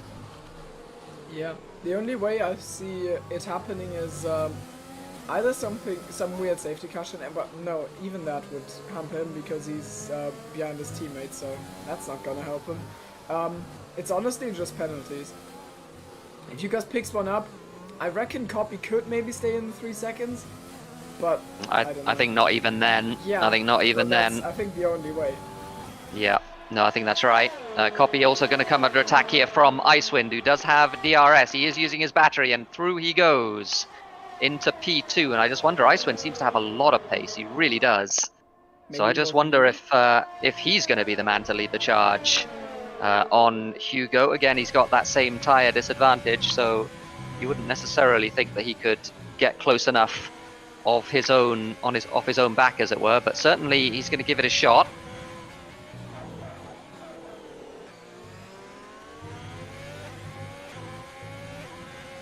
Makes a mistake there in turn 5, so he's still not in that DRS at all, pushing very hard there. Surely that was surely that was a penalty there for Icewind. I'm just having a look. Might not be. I don't know if he was like at any point fully 4 wheels off, but it looked. Oh right, so it looks like the first lap warning was a contact warning by the looks of it, because he's now on 6 warnings but only 1 penalty. So I think he's actually on 5 warnings. Is Icewind. So he's got 1 more before he picks up his 2nd penalty. Yeah, he Copies. should we can make a group and they can talk about how to reduce their penalties. Yeah, he certainly at the moment is at a disadvantage there. Yeah, Wow has... Yeah, he's got 2 penalties, as we mentioned earlier on. Just before he pitted, he got his 6th warning. He's since picked up a 7th warning as well. So Wow... And Danny gets 3 seconds too, so Danny obviously pushing hard to try and make his way through the field. Yeah, I was gonna say, watching the back of the grid a little bit, we've got a fighting group of 4 cars, and that is Tipsy leading Basco, then Triton, and then Danny, and Triton and Danny of course are on softer tires, so they are the 2 who want to actually make moves here, and Triton does exactly that now into turn 1, and he runs a little bit deep, maybe getting a warning, and Basco is still not done with him. He shows himself on the inside and he slips through, and now I wonder how the sprint to turn 4 is gonna go. Triton surely investing all of his battery to go onto the inside there, hard fighting for P13, and Triton opens the door that Danny wants to enter immediately. Can he do it? He has a look. He can brake later on these mediums, and he carries the speed around the outside. And now we're going to go towards the dip. And him and Bascadini are still running side by side. And Basca loses 2 positions in a few corners. So that's Triton's and Danny's way through the order. And they are still a long way off. They need to hope for safety car, honestly. Yeah, absolutely right. Triton and Danny both P13, P14 on those medium Triton, tyres. They will. Oh, Triton makes a mistake. Yeah. And Danny, I think, will be through into Sector 3 there. So Danny up to P13. He'll have Tipsy ahead of him now. And I would imagine he'll make relatively short work of Tipsy with the tyre advantage. Probably this time, in fact, down the front straight. Tipsy with the... well, he knows what's coming, I think. Goes defensive early, but... Danny does have the DRS. He's got the battery to make this work as well. He's not using his battery, which... he is. Later on, he sees that he's close enough, and he... Oh, wow, that was... Don't know about that, Danny. He could have done that without losing quite that much time, I think, and taking quite such a big risk there, but does get the move done. Yeah, needed to boost earlier, basically. But he saw that Tipsy didn't really defend at all, so decided to just send it. And it worked out fine in the end, but it was a little spooky, gotta admit that. Yeah, Julian up to P6 now, so I guess he's has he overtaken Pretorius? So Julian having a pretty good race. We mentioned earlier on this season that his priorities have changed in terms of what he's practicing. He's not practicing F1 to quite the same extent as he was, or at all, in fact. Yeah. But still able to be competitive because he's got all of that knowledge and that skill that he's amassed from other games and from F1 2019 before. So good performance for him to be P6. Triton deciding that he didn't particularly fancy taking the last part of the chicane there, so he picked up a warning willingly there, just cutting the curb completely. And he's going to have a go now at Tipsy down the inside into turn 1. Tipsy on the outside, and Triton does get the move done pretty comfortably on the inside. Tipsy's not quite done with him yet, though. Tipsy has drained his battery pretty much, so he's not going to be able to... In fact, they both drained their batteries.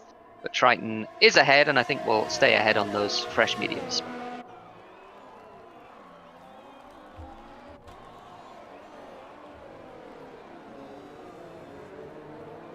Have we lost Timo? Is he... No, you have not.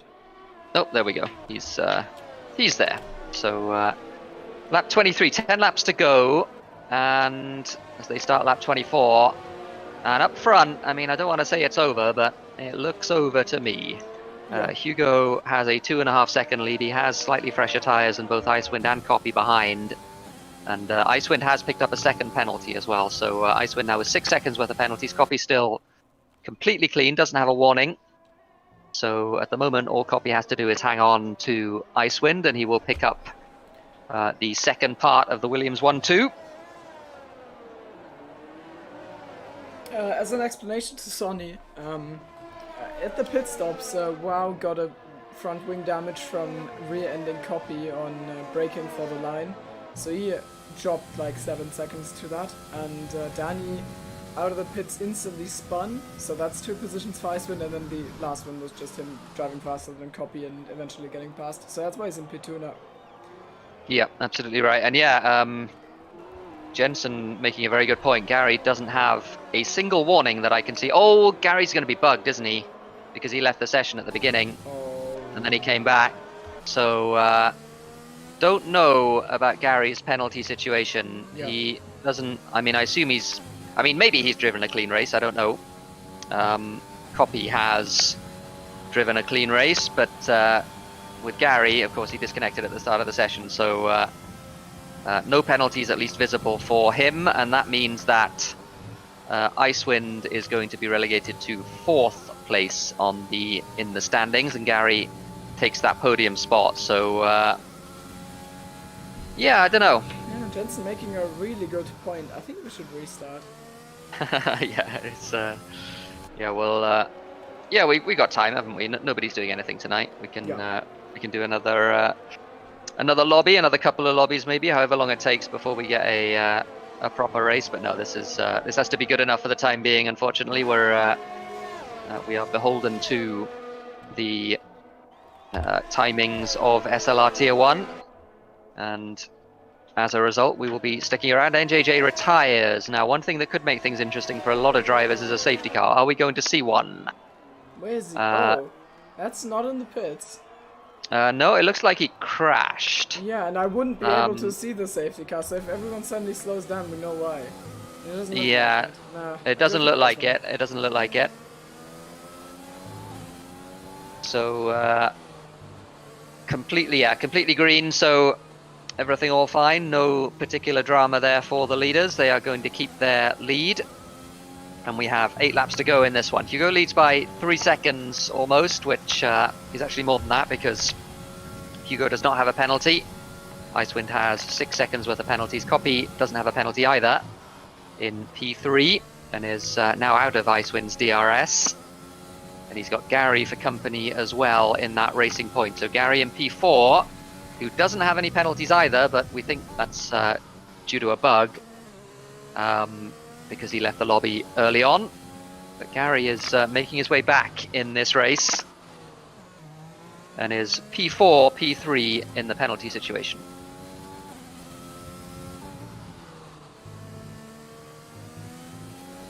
And Wow is just dropping. He's not going as fast as he would need to catch to Gary, quite the opposite actually. I think they move away from each other by like a 10th a lap or something. So yeah, it's but Wow is just slowly drifting away. Yeah, I mean he's certainly and he's picking up lots of penalties as well. He's got 4 penalties if this is accurate now. So he's picked up 2 in the last 4 laps. So P5 then. Yeah, I'm pretty sure. Let me check. Let me check Julian. Oh, Julian has 2 penalties, so there's a 6-second delta between them at the moment. Pretorius does not have a penalty yet, so he, I think, that means that he is actually P5, so that's that situation. I enjoy the fact that Sonny thinks that Gary is, like, the game rearranges the drivers because Gary can't pick up penalties, when in reality just forgets where he is on the timing tower, and I assume by the end of the race Gary will just be in like P11 or something because the game thinks he's like a second behind. It's a bug. Yeah, that could be. And yeah, we'll have to think about what to do about that one with the FIA. I don't know if Gary records his races. I don't think he does. I don't think we're gonna, we're not gonna go to the length of poring over a VOD and seeing how many warnings there should have been. The track. They say you cut the course. You have to slow down and give up the time. Oh! Gary's going to overtake Copy here, by the way. P3 and P4. Through he goes. DRS move down the inside of turn 1. So Copy at the moment doesn't particularly have anything to drive for, honestly. 6 laps to go. He's pretty... Well, I guess he is fighting Gary, at least as far as we know at the moment, with neither of them having any penalties, but Copy didn't really have any battery to fight that with, so not surprising that Gary got past. To be fair, now that Gary doesn't have any either. Copy actually has more. By 5%, so... Not a lot. Okay, yeah. But Copy, I don't know whether Copy's struggling or whether he's just being conservative and driving within himself to make sure he doesn't get any penalties, make sure he's looking after the tyres, all of that stuff. Fox gets himself off in the last spot of the remaining drivers by passing Basker into turn 1, so it's B15 for him. And the next driver up the road is Mr. Bob, the Tipsy. Update on Danny, he's in P12 now, he's clear Triton by 4 seconds. And he's catching to Light Cruiser, and I think he will reach him by the end because he's got the softer tyres, but the gap between Light Cruiser and Justin for the last point won't be too big. So Danny, after that spin, not going to recover for points, which is a shame. I think he's like, what, 5th in the standings? Something like that. So that's going to cost him. Yeah, I mean, that's any points he can get will be very welcome for Danny. But certainly he will be ruining that mistake that he made on the fresh medium tyres, on the fresh hard tyres rather. He looped it into the wall on the exit of turn 7. I don't know what the hate for Spain is, to be honest. Somebody says in Livestream chat, I really like Spain. I don't know if it's just because I got results there, or if I actually like the track, but... I mean, I wouldn't say I really like it. I'd say it's fine. I don't think there's anything particularly super exciting about it. I think it's an okay track that does its job in terms of having different types of corners and being a standard Formula 1 track. It's almost like I guess because they do a bunch of testing here as well, which might be either why we think of it like this, or these characteristics are why they do it. But it is like, it's a standard F1 track. It has everything you'd expect an F1 track to have. It has fast corners, it has slow corners, there's plenty of runoff. It's, no particularly strong elevation changes, but it has some. Like, it's all of these things. It doesn't really have much in the way of, like, individual character, is what I'd say. It's a standard F1 track. If you rate tracks in terms of how exciting they are, how difficult they are, how many fast corners they have, and how many slow corners they have, Barcelona would be like, middling in all of those categories. That's what I tend to think about it. Yeah, I think that makes sense. I think it has some corners which I personally really like. Danny's made the move on Light Cruiser, so that happened. Yeah, around the outside into turn 1, so on much fresher tyres. So Danny up to P11. He's going to be chasing Justin now for P10. Yeah, let's actually watch this very exciting fight for P14 between Tipsy, Fox and Basket in here, because that's apparent. I think that's the last battle group really left. We've also got Bryce and Pretorius within striking distance, I think. Yeah, let's do a quick check on the penalties between those two. Pretorius still doesn't have a penalty. He's on 2 warnings. Bryce has 2 penalties. And 2 more warnings as well. So looks like Pretorius is going to win that one. Another penalty for Wow. So what's he on now? Let's have a look. Like all of 1, 2, 3, 4, 5. So 15 seconds worth of penalties for Wow. He's a penalty master, honestly. Iceman needs 2 more seconds on Copy to get a podium. That's actually true. Yeah, it's true. But 2 seconds in 3 laps, I think is not going to happen, if I'm honest. Wait, yep. Danny is... Oh, Justin's pitting. Why is Justin pitting? He's giving up a point. What is he doing? Yeah, I would guess that he was in puncture territory. And if he's in puncture territory, and he has a penalty as well by the looks of it, a 5-second penalty, we missed that. Yeah, I would have just tried. Yeah, I guess that's why he did it, because with the 5-second penalty, then you know, you're not going to get a point anyway, so you may as well come out and try and do the fastest lap, even though it doesn't give you a point. Yeah, Ice has 6 seconds worth of penalties, so at the moment he is net P4. WoW, by the way, is catching Copy pretty quickly at this point, so that might be why he's picked up all of those warnings. Copy looks, I mean, I don't know whether Copy's struggling or whether he just knows what the situation is. But I mean, as far as he's concerned, he is in a real fight with Gary, so I think he might just be struggling. Yeah, I feel like in this race, Copy has just been Bottasing off, if I'm honest. Like, because he's like been close at the start, and then he got close, and then going through the race, he suddenly like dropped behind all of the front midfield cars. I don't know. So yeah, struggling really hard, which is uncharacteristic because Copy's got a very good time management usually. So I don't know what this is all about. Yeah, no, he's certainly seems to be off the pace of both Hugo and Icewind, honestly. Icewind showing extremely good pace. Just going to check his penalty situation. Yeah. He is on, yeah, he's still on 2, and he doesn't have any more warnings towards a third, so it looks like it's going to be 6 seconds worth of penalties for Icewind. But yeah, I mean, he's getting close now. He's the gap between them is 5 seconds, so push, Mr. Icewind. I'm sure he'll have the call from Mr. Ocean Chief in voice chat to do the big push on the last lap. He's got some battery to do it with, but not a huge amount. Fox has gotten past Tipsy in the meantime, and I think he's got the gap to keep that. It's just a scrap for P13, but why not have some fun if you're gonna be in a league race in the end? You might as well fight it out. Absolutely right. And Copy now under pressure from WoW, so this might actually slow Copy down. Yeah. If he's battling with WoW, that might be the difference. That might be the thing that Icewind needs to get himself that time. We've lost is that Light Cruiser who does Light Cruiser have a puncture? Yeah. What's he's got a puncture. I'm pretty sure. I'm pretty sure that's what that is. Yeah, oh no, he's not. You know, it's not a puncture. No, it was just dodgy tires. Yeah, really hot ones, I think. And wow, all over the back of Copy here. 3/10 for Icewind. Actually, we need to make sure. Oh, WoW is actually sending it. I mean, it is his last chance. He is committed on the brakes. I've never seen that one before.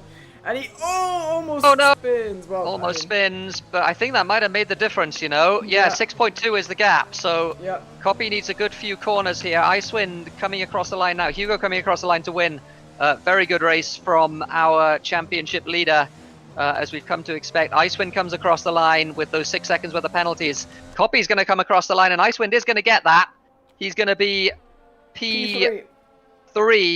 My timing tower is bugged. It shows Gary as having done one more lap, I guess. Yeah. But that's not accurate at all. But Icewind does get P2 on the, P3 on the road if we assume that Gary finished P2.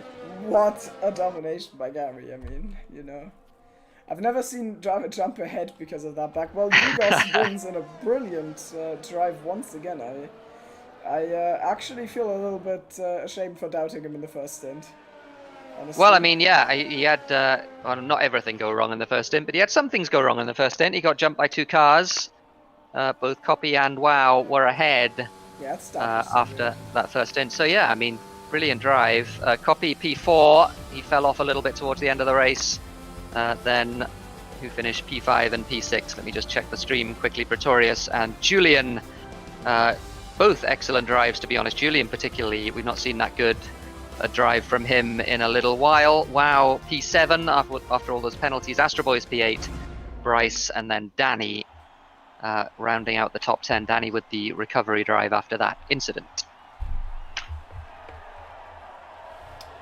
Yeah, so... All right, who's going to be our driver of the day? I think with that 90-second lead, it can just be Gary. No, Oh, do you see the fastest lap that I see from Gary? Probably like 7 seconds. I think I remember that from the. No, so this one is even better than 7 seconds. This one is 4.3 seconds. Gary has managed to do a lap of Barcelona in 4.3 seconds. What a drive from him! I know. Oh God, no. You know, you can't really say anything about that. I think, personally, I have two drivers to choose from, and they are Pretorius because he like came out on top on that midfield fight, but mainly I think Icewind. Yep, Icewind for me, and it's not particularly close. He was a fantastic drive, not bad for a tier 4 driver, and all of those memes that we that we make fun of 50 times with more, and then it Icewind. gets funny. Yeah. But yeah, I mean he's driver of the day for me. Really a fantastic drive. Just the penalties that meant that he. Well, I mean there's question marks about whether he got P2 or P3. We're going to decide what to do about Gary at some point. Yeah. But certainly for my money, he was my driver of the day. Yeah, I would agree with that. I just felt like Pretorius was an honorable mention, but he didn't get much screen time, but he drove a solid race. Yeah, and he also, I mean, you know, we gushed over Pretorius last week. He drove a fantastic race last week, and he got driver of the day then. I think he did. I think so too, yeah. But yeah, in fact, I'm sure he did. But yeah, I mean, it was a good drive from him. Certainly, we've certainly seen better drives from him in the past, but this was a good drive. But yeah, Icewind, that felt to me like almost a sort of breakout performance from Icewind. Hopefully, he's able to maintain that, or at least get close to that over the course of the rest of the season. Yeah, I need to. There's a very specific question I have to ask Wow if we have him for interviews. So, yeah, I'm sure we will. Yeah, get yourself into. Do you know what the question is? It's, not too hard to I guess. don't think so. Oh no. Well, let's speak to first of all. Let's speak to it's first come first serve as far as the interviews are concerned, and let's speak to our driver of the day. Who, I mean, we've not seen that in a little while from you in Tier 1. Icewind. I mean, I'm not going to make the obvious Tier 4 joke. I'm sure you've heard them all before, and you're sick and tired of them. Yeah. But that was a fantastic like 5 drive. times if you listen to the broadcast. I'm sorry. Yeah, I think P3 in the end because I think Gary didn't have penalties and he was about 4.5 seconds. Yeah, we don't know because Gary left the lobby at the beginning of the session, and that was the reason he didn't have any penalties. I mean, maybe he didn't have any anyway. But you know, he didn't get any warnings. I think because he couldn't get any warnings, as it were, because of that bug that we've had before in SLR, where if you leave the lobby at the start and then rejoin, you don't get any warnings. So we have to decide what to do about that. So it's either P2 or P3. But in any case, that's a fantastic result and a fantastic drive. I was thinking if he doesn't have penalties, it's definitely P3 because I had those two. But yeah. So I mean, we just need to figure out what to do. I was very surprised I was there, but because I didn't really practice for this one either, and I just basically slept until like 30 minutes before the race. But I'm not really. I was trying to write something down. Like qualifying is definitely. I was quite not happy with that because I made big mistakes on the final run. I could have been, I think, behind Danny and Hugo. But yeah, it is what it is. So in the end, anyway, in the race, after all the lobby restarts and stuff, I got a pretty good start. I think I got swamped by those soft guys, but then both of them like cruisers spun, and then the next lap I just decided that I'm gonna like push Justin because I knew he's on the softs and I have to clear him if I wanna hang on with the leading pack. And I just pushed him to a mistake, and he dropped out of DRS, and I got him on the main straight and managed to get back with the I think it was like Copy, Wow, and Hugo ahead of me, and then it was basically just driving in a train. I was very surprised that it was rather easy to hang in there. I would have expected. I really don't have that pace, but yeah, I mean, it was genuinely impressive because you didn't look like you were struggling at all, and I noticed that at one point you had that battery. The battery situation, you had very little battery. The front three all had nearly full batteries. Yeah, it was a conscious thing to do because I knew that I have to catch them if I want to Yeah, hang in no, there. absolutely And the right thing to do. deployed everything on that one lap to catch them, Yeah. and then I just charged with the next 10 laps pretty much. So did you? So I saw that you had a penalty and 3 warnings on that one lap. Was No, that was it only one warning? No, it's a fair penalty. It was okay. It was a bad lap. Okay. So yeah, I mean, but I mean, worth it in the sense that it got you into DRS range. I guess that's the sort of trade-off there. You probably gained more than 3 seconds overall by doing that.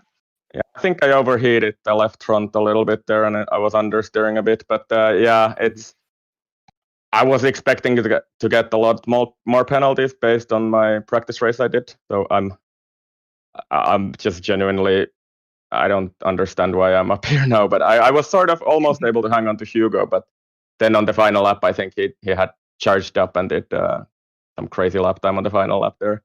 Yeah, But, yeah. I assume he used all his battery. So Yeah. yeah. I mean, obviously Hugo, fantastic driver. I decided I just dropped from his DRS, and I was like, I have to get this done. So I just once again deployed everything on the main straight to get the move. And then he did 16.7 last lap. My Yeah. goodness, Hugo, Yeah. that is insane. Yeah, indeed. So either he was just playing with us for the whole race, or then he had charged up and used a lot of battery on the final lap there. Yeah, So I figure he probably did that. I also did my personal best on the final lap, but I didn't really have any battery for the last 10 odd laps.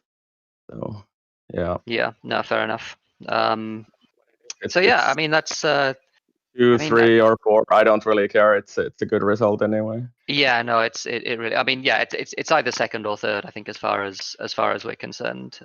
Gary has an update on Gary, by the way. He said that in chat that yeah, he was sure he got the bug. Okay. But he says he wouldn't have got any penalties anyway. So and he's got his race to upload. So it might be that we go through that we go through Gary's race and see if he see if he deserves any penalties. But I mean, assuming that that's accurate from Gary, then I it really, will be third, I really but don't still. care too much. Like if he deserves the P2 because I had those 2 penalties. If he didn't have any, so it is what it is, and I'm just happy that I was a bit closer this race. Qualifying was, I mean, that a bit closer. I was not happy with that, but yeah. Yeah. I mean, a bit closer is an understatement. That was a brilliant drive, and we're really happy to see it. And the question is, I guess now, I mean, Monaco next week. If I recall correctly, you're not particularly a fan of Monaco. I actually absolutely love driving there, but I'm not. Well, Timo pressured me into a mistake last season, so into SLR, yeah. and I lost the wing, and it's. Oh yeah. I don't. I'm not sure if I will be. I'm not sure if I will be able to drive next Saturday because we have track and field competition in real life, and I have to be coaching there. So I'm not sure if I will be home in for the race, but we'll see. So. Okay. Well, fingers crossed that you are, but yeah, obviously. Yeah, I mean, Yep. it's always a pleasure to see you in these races, and it's always a pleasure to see you at the front. So congratulations. Thanks. It was a brilliant drive. I'm going to drag you back into the gentleman's lounge. Let's speak to, as I said, first come first serve. So we're going to speak to someone who had a really good race today. That a really good performance. We've not seen that for a while. It almost looked a little bit like the old Julian. Finishing P6, not quite at the sharp end of the grid, but getting there, certainly getting there. How did it go for you? I was about to say, the old Julian, am I really that bad, or was I really that bad? No, but it was good. I practiced a little bit for today, and I'm just happy that it showed, because I wasn't really sure where I was gonna be, so I just took, I guess, between brackets, easy aim of top 8. Which was, I felt like pretty high to aim for, but it turned out that it was a perfect aim. Just finishing P6. I don't know what's going to happen with Gary. I heard about it on the stream and in the interviews and the chat, but I just hope that he gets the podium like he deserves. I think he was up there for the podium, so. Yeah, I think whatever happens, he's going to finish certainly at least top 4. But we think probably second. Yeah, I so hope we so. don't know. For him, he's having a good season so far, so he's really carrying Racing Point at the moment. But I'm just happy to be where I should be again. I don't know what the next track is, but I'm not sure if I'm gonna be there. Monaco. Oh, okay, yeah, then I'm definitely saying yes to plans. Okay. Hey, okay.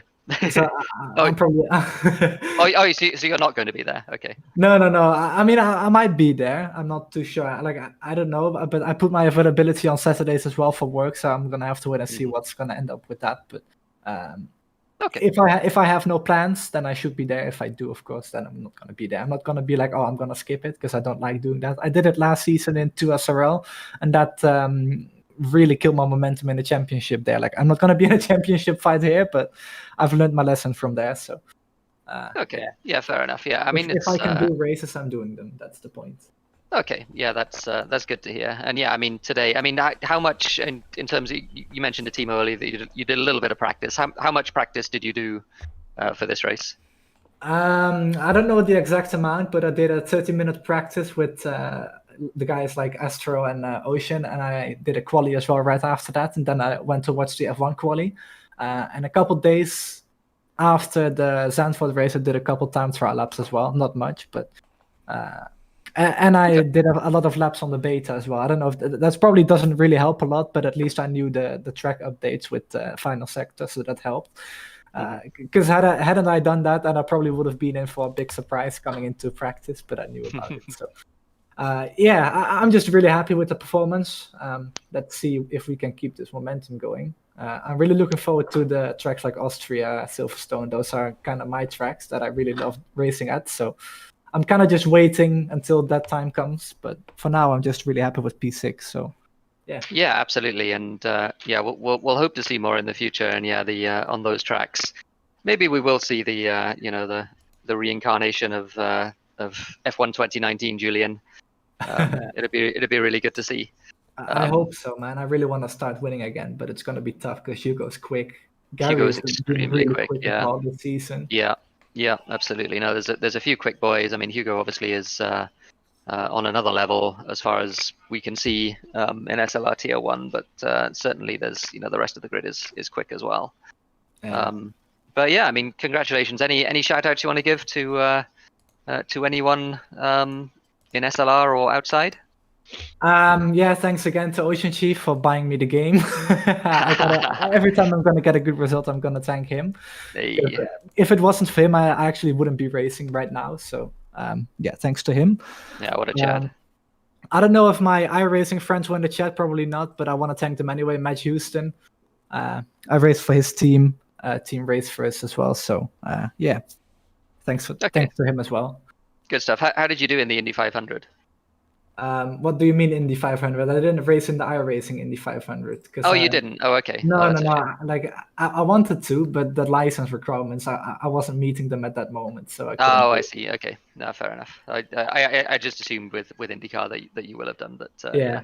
I'm actually doing another league that actually starts next Friday, which is like full distance IndyCar league races with a couple of IndyCar drivers as well. So yeah. Oh, nice. A couple of real IndyCar drivers. Yes, Oliver Askew, for example. So it should be really interesting. Nice. That's fantastic. Yeah, it's mostly oval. So if we come to the road courses, I have an excuse to suck there because they're really talented. But if I can beat them on the ovals, then I can be like, oh yeah, you're trash, man. I'm better than you. Well, I mean, road courses are your thing, right? You've done you've done F1 for how many years? Yeah, but you should be all right there. It does translate a little bit, like in terms of how you race. Like you learn consistency from the F1 games, but the IndyCar is such a different beast, and as well as a completely different sim as well to iRacing. It's just pretty much a completely different thing, so it's going to be difficult. I've done a couple of road courses in leagues as well, which I've done pretty well at. I won one league race. I spun out in most of the others, but we're not going to mention that anymore. So we'll see, but I'll let you guys know on the progress for that one. And if I'm ever gonna be interviewed again, probably not, because you guys hate me, probably.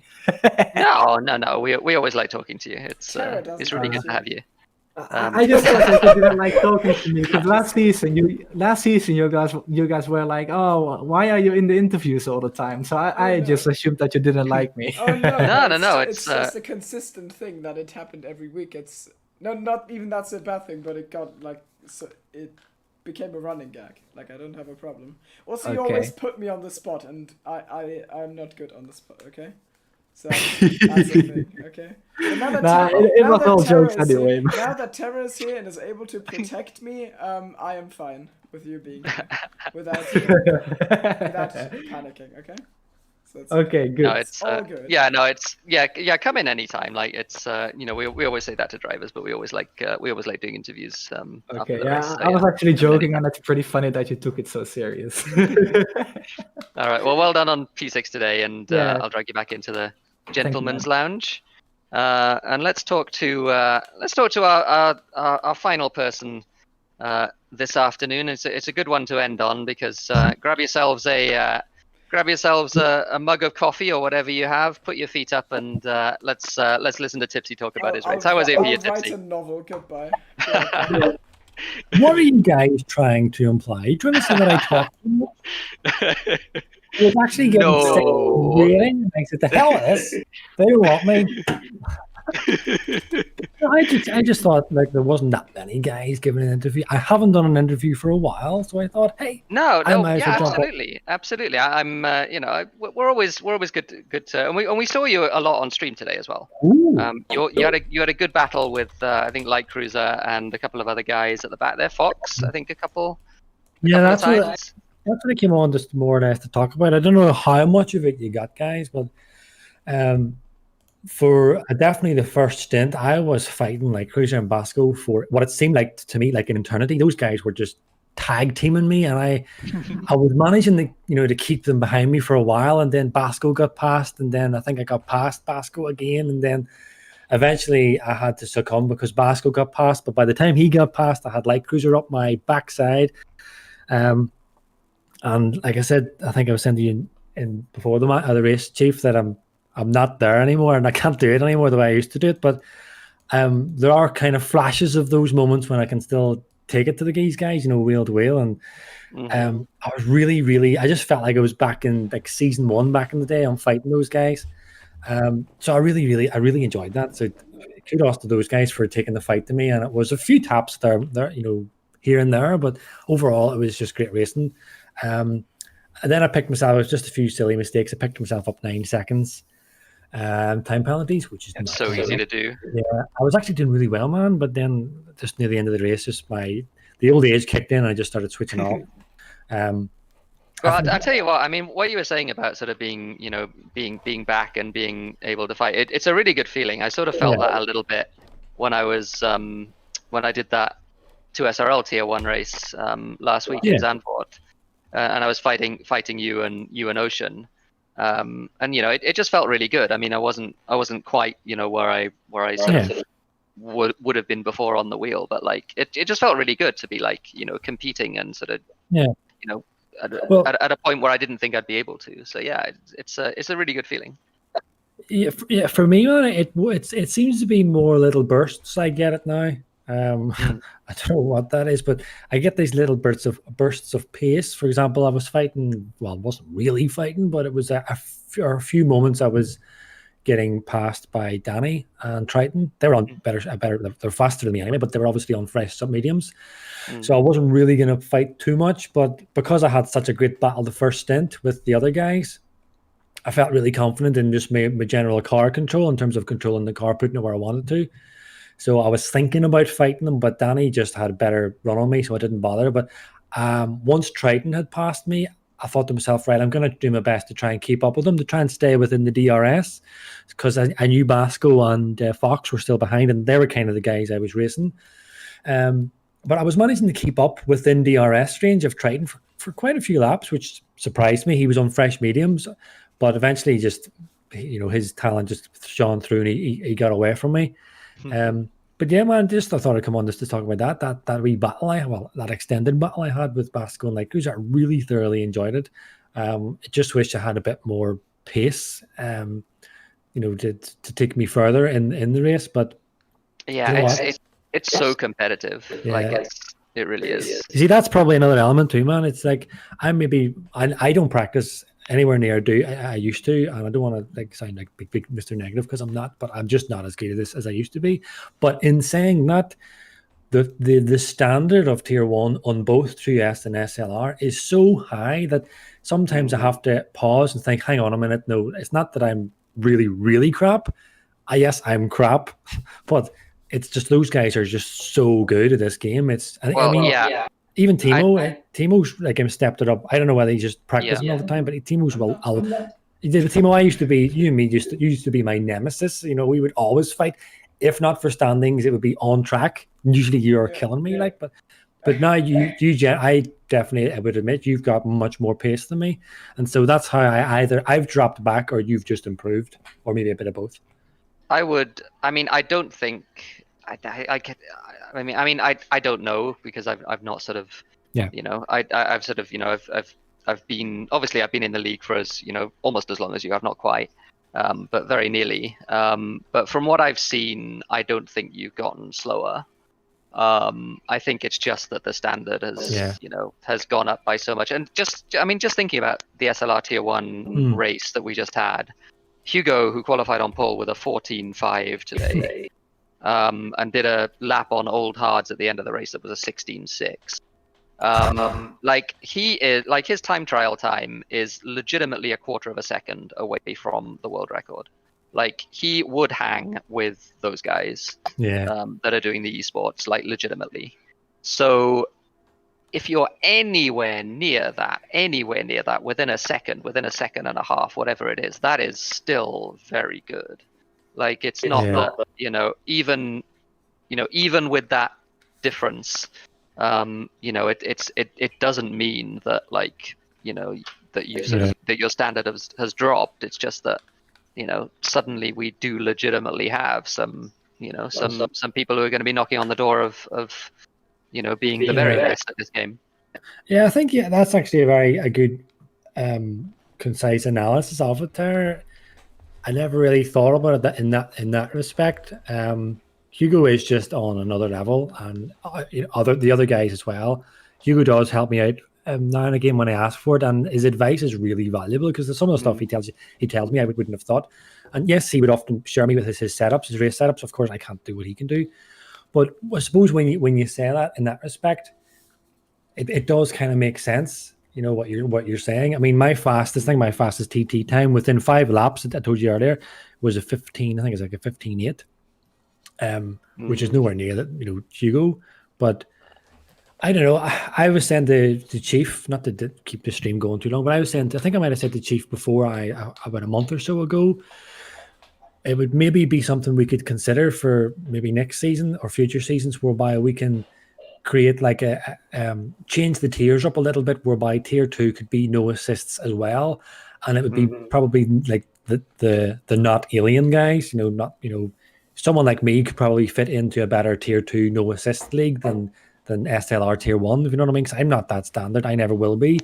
And so, and I know there are other guys in that tier with me who I was fighting today, that we will never ever probably never get a podium, and almost certainly never win tier 1. And so that also in some respects kind of takes the excitement away from from me racing, because I know a lot of the guys, whenever they race, they get excited to take part. It's the taking part, yes, is enjoyable, but you would also like to have that little bit of element of I could win today, or I could get on the podium. But whenever I go to tier 1 in both 2S now, I know I won't. It's just a fact, and so you're almost defeating yourself before you begin. So I don't know if we can maybe get maybe I'll put into the suggestions, if we could maybe look at something like that, where the slower no assist guys would have somewhere to go, because I know I'm rambling here, but I have often discussed privately with some of you guys, and also on general, about maybe moving down a few tiers. But the issue with that is that I don't particularly like, and this is no discredit to any of these guys, right before I said, but I don't generally like racing guys with assists, because generally I find people with assists will have a different style because they play to the assist. I know you can brake very late in this game now with no assist, but still ABS guys just straight up the corner and slam the brakes on. Yeah, yeah. Well, I don't know if you know, but I actually made my SLR full debut, which is amazing. Yeah. This week in Tier 3. Yeah, I did see that. Yeah. And yeah, it's like, it is like that. I got yeeted lap 1, I got yeeted lap 6 or whatever.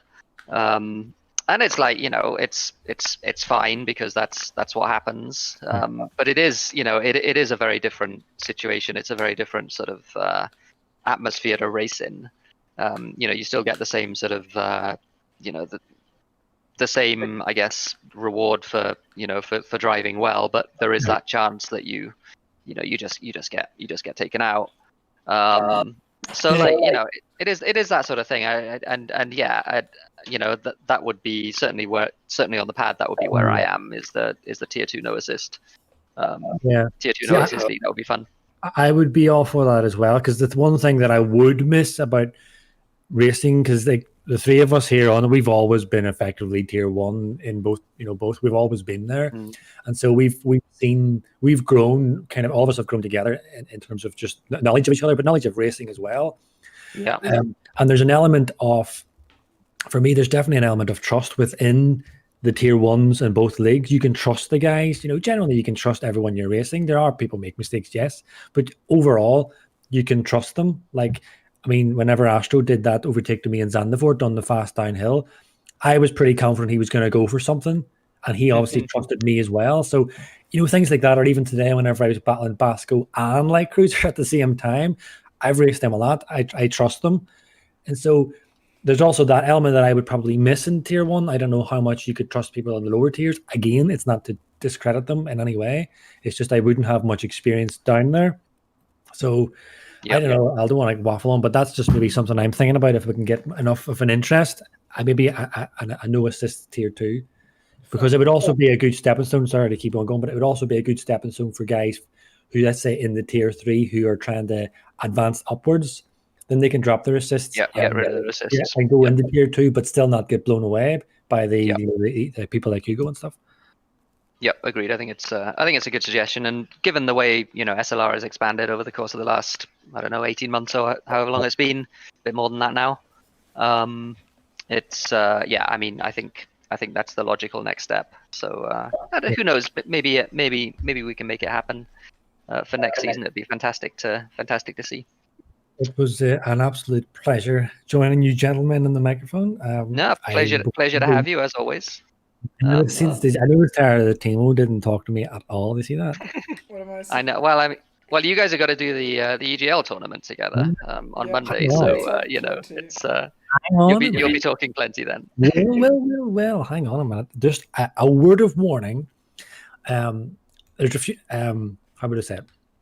Yeah, so there's a few things. A lot of the guys within the know that I'm going through quite a few things outside of the online racing, which taking up a lot of my time. And yes, me and Timo are set to do EGL. However, I have given the boys, the admins, a heads up that I may be busy on Monday, so to have a backup, just in case. But no, I should be annoying Timo for 3 hours on Monday. Oh, I will. I know how to defend myself. I can annoy back. It's okay. I'll read a German joke book to you or something like that. But you have to remember, Timo, it is EGL rival, so you cannot be unprofessional. I will keep you in check. It's okay. Timo's never unprofessional. I can personally vouch for that. Timo's never unprofessional on these Tier 1 streams. Never ever. Never sing Country Roads on broadcast. Almost heaven. Sorry. I'll just go now, guys. Don't even drag me out. I'll just go. That's all right. We can. We can.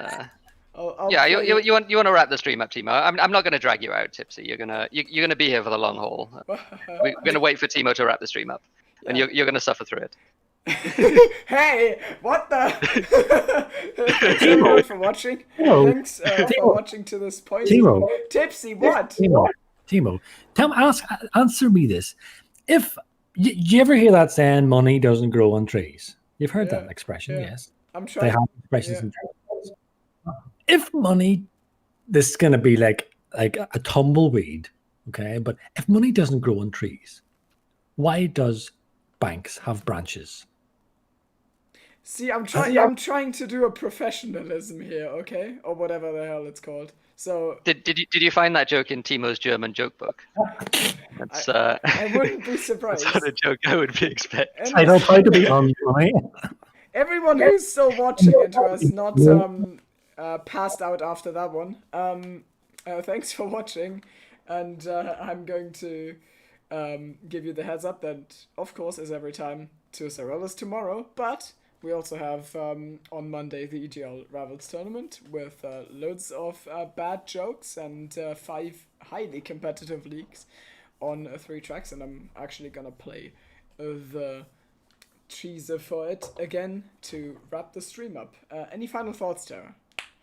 Anything? Not particularly. No, you actually did catch me by surprise there. I was like zoned out. Yeah. Yeah, I'm done thinking for the time being. So no final thoughts. That's Let me. Can I?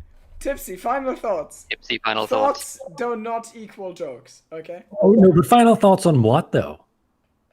That On the meaning of life. Good. I think that's.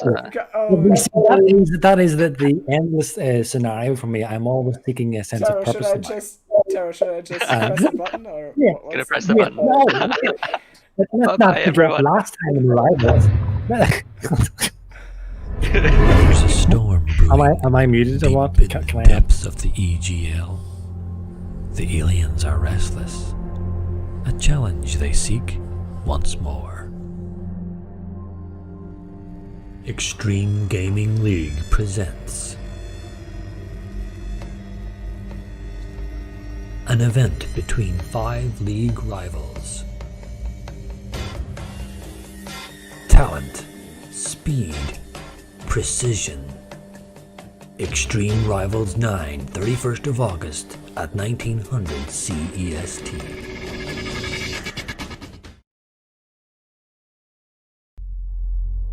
There's a storm brewing deep in the depths of the EGL. The aliens are restless.